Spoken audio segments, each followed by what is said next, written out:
Howdy y'all, Fuzzy Biker here in the shop area, Baxter Cycle in the mighty metropolis of Marnie, Iowa. There's the Hot Rod Super Meteor 650. I've got close to 300 miles on her now. It's time to do a little service work. I want to do a couple hundred miles this afternoon or more. I think we're going to jack her up on the lift, change the oil. We're going to pull the valve cover off, adjust the valves. I think we're going to put this kind of oil in it right here. Motul 5100 1550. It's got a canister oil filter. Anyway, let's get started on that. Wahoo! Alrighty, step one completed here. Got the drain plug out. That was I think 13 millimeter. Let's see what it says here. Yep, 13 millimeter. A little bit of grit on the end of there, but you know, it's a new bike, so I suppose we'd expect that, right? Drain plug is right here in the front, down there. Oil filter's right here. I got that loose. I'm letting that kind of run out a little bit. And I think I'll let that sit like that for until I get the valves adjusted. The oil looks like it's got a little color to it. Okay, on to step whatever's next. So in order to get to the valves, we have to remove the tank. In order to get the tank off, we got to get this seat off. In order to get this seat off, we got to take this off. So there's two Allen bolts in here. I've got them loose already. I'll get those done. I think there's a couple of 10 millimeter bolts that'll hold this on. We'll get that off, pop this off. Then we've got to take this off and do whatever's under here to get the tank off. And once we get that off, then we can see what we have to do to get access to the valve cover. And I think the valve cover is just for these, looks like Allen wrench bolts on top. So yes, a couple Allen bolts to get the back seat off, 10 millimeters to get the front seat off. This bolt out, one long bolt I think it was, I can't remember. I think it was a long bolt, to get the tank off. The tank had a quick release for the fuel that you had two places you could do it. One was on the tank and the other was down here. I did it down here. So right there. This is electronics. All the electronics were one thing. The fuel gauge, the fuel pump, everything right. Just one plug instead of two.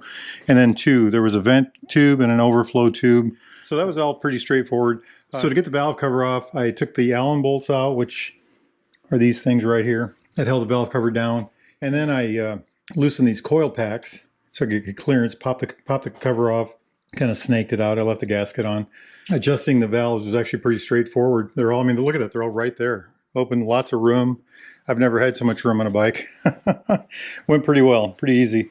I don't know what else to tell you. We got the oil dropped. Everything was just a little tight, I would say. Not much, just a little bit. So we've got them all within spec right now. And I think I'm going to start putting the whole thing back together. And then once I get that done, we'll redo the oil. Oh, we pulled the plugs out. I pulled the plugs out to make the motor easy to turn over. And they both look just about like that. So that one's that side. That's the right side of the bike or the far side of the bike. And here is the other one. Not too bad, huh? I like it. Okay, on to the next step. Talk to you shortly. Wahoo. All right, got the valve cover back on. Got the coil packs all screwed back together. I don't know what these are. They say Bosch on them. Had to get those all put back. Same on the other side, I think. A little opposite direction for this one, but anyway, these little Allen head things.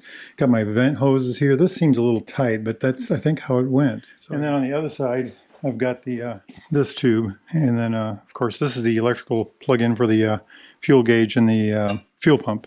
But, anyway, I think what I'm going to do next is go ahead and put all the tank back on and all that nifty stuff up. Then we'll put some oil in it, new filter. Alrighty, 2 cups of coffee later. Got the tank and all that stuff back on. Put the new filter on.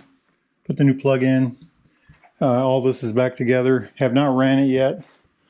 We're putting oil in. I put 3 quarts in so far. It's above the high line, but I haven't ran it yet, so I'm assuming it'll go down. Hey, just real quick.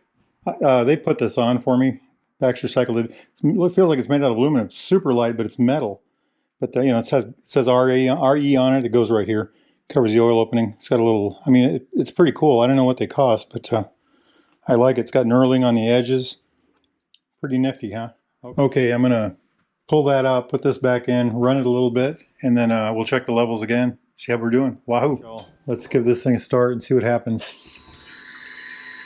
Make sure we're in neutral. Oil lights on. Got everything going here. 5, 4, 3, 2, 1. Make sure nothing's leaking.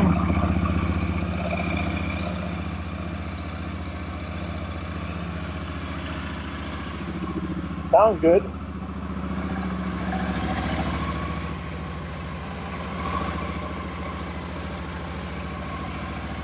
No oil coming out. No gas coming out of there. I like it. I like it. Let's shut it off and see what our level is. Give it another little bit to run.